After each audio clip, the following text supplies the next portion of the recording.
Infinite excitement. Sharing that one concept, venues for the Tokyo Games are located in two distinct zones. The Heritage Zone invokes the legacy of the 1964 Olympics. The Tokyo Bay Zone symbolizes the metropolitan area's future.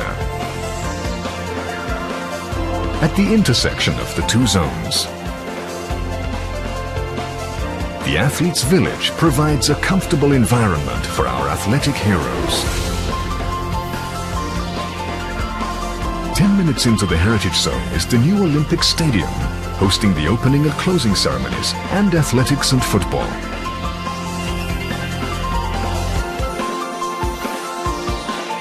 Table tennis will be held in a neighboring legacy venue, while handball, para-badminton and wheelchair rugby will also take place in a legacy site. Equestrian events will be held at a venue also used in the 1964 Games. These venues will host rugby, football, badminton, modern pentathlon and wheelchair basketball.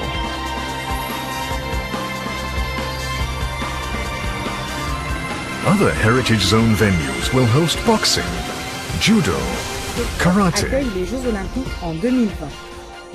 Comme l'a dit Abe, le Premier ministre, au moment de la présentation de la candidature du Japon au comité olympique, la radioactivité est parfaitement under control. En 2020, la flamme olympique partira de Fukushima, marquant le symbole de la reconstruction du pays. Et c'est surtout, progressivement, l'arrêt de l'information et la normalisation des activités dangereuses. Les compteurs Geiger vont être retirés de la préfecture de Fukushima, même ceux à côté des écoles et des parcs publics.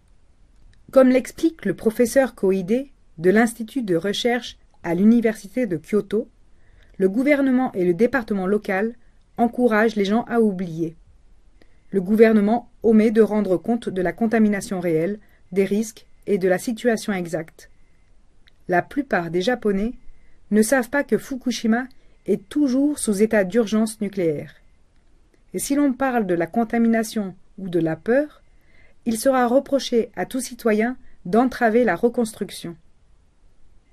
Alors que le gouvernement japonais doit faire un effort énorme pour résoudre l'urgence nucléaire à Fukushima, il considère que la réussite des Jeux olympiques est son objectif le plus important. Les médias font de leur mieux pour faire monter la fièvre olympique, qui fait que tout opposant aux Jeux olympiques de 2020 à Tokyo est un mauvais citoyen. Au Japon, avant l'accident de Fukushima, la loi obligeait de mettre toute matière dont l'activité radioactive était supérieure à 100 becquerels par kilo dans des fûts jaunes, qui étaient ensuite stockés dans des abris spéciaux. L'élément le plus nocif pour l'environnement et la santé est le césium-137. Il faut 30 ans pour réduire sa quantité de moitié, et après 100 ans, il est toujours à 10% de sa valeur.